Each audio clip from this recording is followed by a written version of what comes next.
백산사주TV 시청자 여러분 반갑습니다. 백산입니다. 오늘은 중화용신으로 풀어보는 적천수천미 사주명조풀이 16번째 시간입니다. 먼저 중화용신을 잣대로 사주를 살펴보도록 하겠습니다. 미월의 경금입니다. 앞서 15번째 시간에 15번째 시간에 풀었던 이 명조와 유사합니다. 신미, 을미, 경진, 정해인데 연지가 다르고 시지가 다를 뿐입니다. 잘 비교하면서 공부를 하면 도움이 될 것으로 보입니다.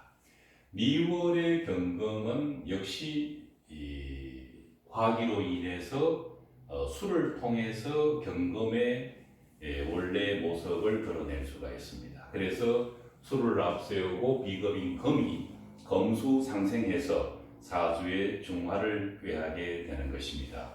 그렇게 된다면 토화는 기구신이고 목은 한신이지만은 용신의 힘을 빼갈 수 있다는 점에서 지신의 속성을 충분히 가지고 있는 그런 한신이라고 보아야 할 것입니다. 원국에서는 앞서 살펴본 사주와 똑같습니다. 신금이 미월의 정화로부터 극을 받고 있고 그나마 진토가 있고 두 축토가 자리를 잡고 있습니다. 단순 비교를 한다면 이 앞서 사주에서는 시가 해수이고 미토가 두 개가 있습니다. 그러나 이 사주는 미토가 하나가 있고 연지는 축토입니다. 그래서 상황이 이 사주가 오히려 더 중화가 되어 있다고 판단할 수도 있는 그런 경우입니다. 그러나 실제 임철조의 사주 통변을 보면은 이 사주는 그런대로 입신출세에서 잘 살았는데 이 사주에 대한 통변은 아주 가혹하게 기록이 되어 있습니다. 살펴보도록 하겠습니다. 임철조의 이야기입니다. 이 사주는 앞 사주와 대동소이한 것으로 재성과 관성이 역시 통근하여 유기하다. 재성과 관성이라는 것은 목이고 정화를 얘기합니다. 그 통근이 되어서 유기하다고 이야기를 하고 있는 것입니다.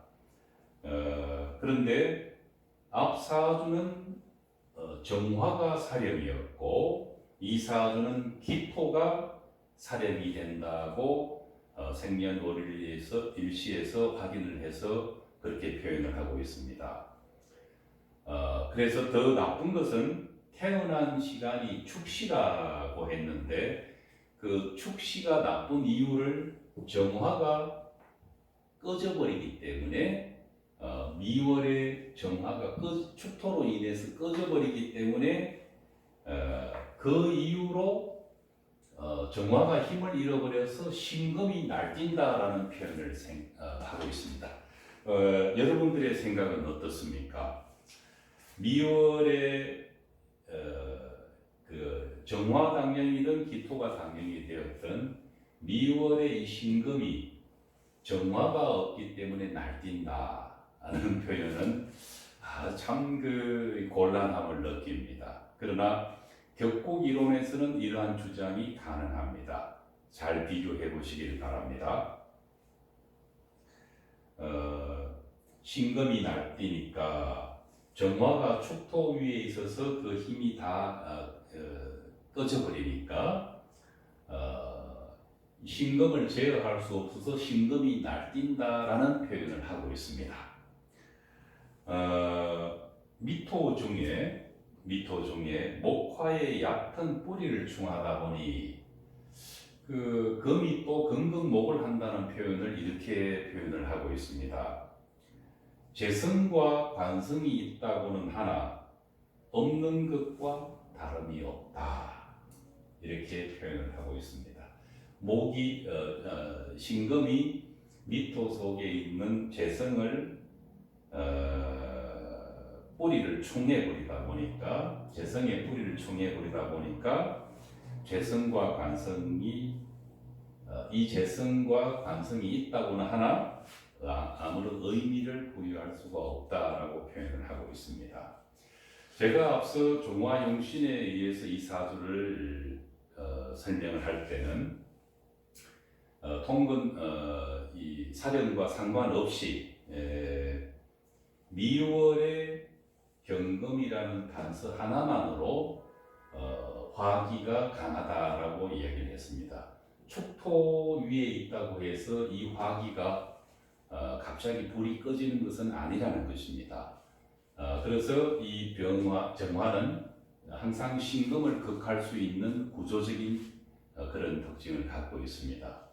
그래서 이 신금과 일간 경금은 일지신토와 두 축토의 뿌리를 두고 미월의 경금으로부터 그걸 버텨내고 있는 것입니다.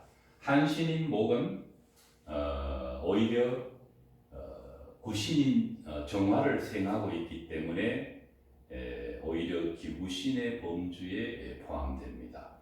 여기에서 우리가 간단히 되짚어 볼 만한 사안은 사주에서 한신의 개념을 의식하지 않고 있다는 것입니다.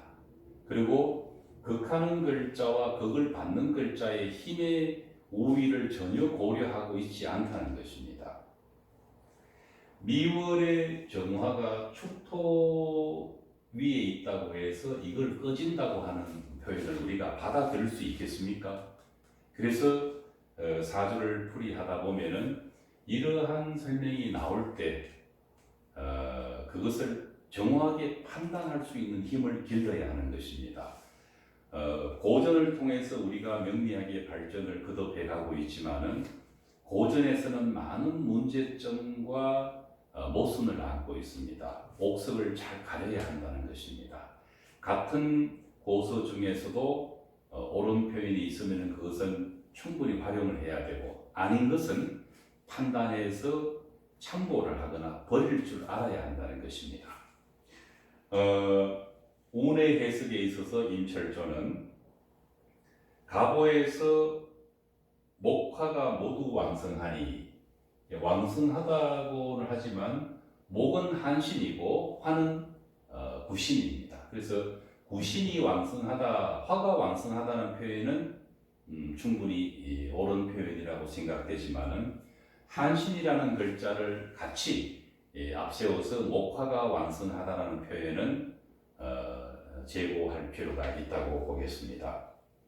그래서 이 목화가 왕성했기 때문에 조상이 남겨준 엄덕은 있었고 계사운에 들어와서 수극화해서 정화를 극해버렸고 축토와 합해서 그 상관과 급제가 왕했다.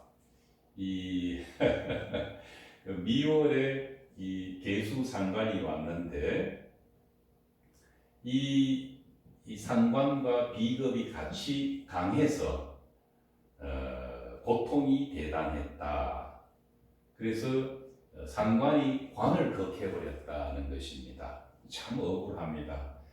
오히려 이 미월의 정화는 계수라는 글자가 와서 어느 정도 그 화기를 누그러뜨려주면은 신금이 오히려 살아날 수가 있습니다.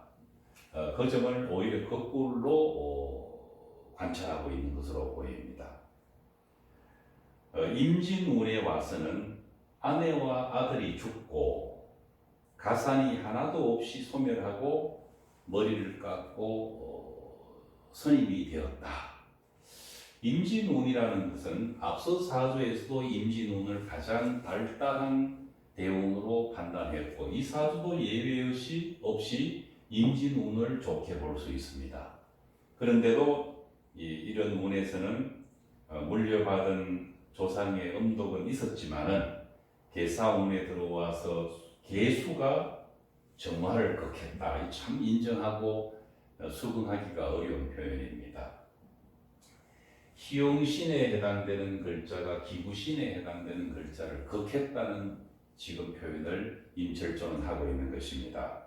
그래서 임진운에 와서는 계사운에서 열이어서 더 식신의 운이 더 발달해서 아주 관성이 무너졌다라고 판단했는 것으로 보입니다.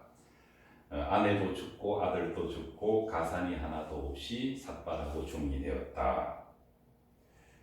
그래서 임철조는 말미에 어떤 표현을 하고 있는가 하면은, 흔히 일반 사람들이 논하는 바대로 한다면은 충미가 충하면은 재성과 관성 두 개의 골을 열어주기 때문에 명예와 재산운이 다 좋다고 해야 할 것이다. 그렇지만 아니지 않는가라고 그렇게 역설적으로 설명을 하고 있습니다.